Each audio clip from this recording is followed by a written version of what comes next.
ગોંડલમાં બાળકની જાતીય સતામણી કરવા મામલે એક તરુણને જાહેરમાં મારકૂટ કરવામાં આવ્યાના વિવાદિત મુદ્દે ધમાસાણ મચ્યું છે. તો સગીરને ધોકા વડે માર માર્યાના બનાવને લઈને પાટીદાર સમાજ દ્વારા આજે શનિવારે સવારથી બપોર સુધી એટલે કે અડધો દિવસ ગોંડલ શહેર બંધનું એલાન અપાયું હતું.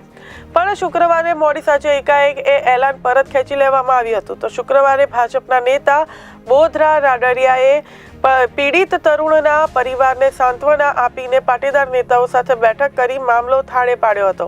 તો ગોંડલના ભગવતપરા વિસ્તારમાં રહેતા એક સગીરને સંગ્રામસિંહ હાઈસ્કૂલના મેદાનમાં હનુમાનજી મંદિર પાસે મયુરસિંહ ઝાલા અને તેના ભાઈ દર્શનસિંહ ઝાલા તથા મિત્ર ક્રિકેટર કોચ મયુરસિંહ સોલંકીએ ધોકા વડે બેરહેમીથી માર માર્યો હતો, જેથી પીઠ, હાથ, પગમાં ગંભીર ઈજાઓ પહોંચતા હોસ્પિટલમાં સારવાર માટે ખસેડાયો હતો.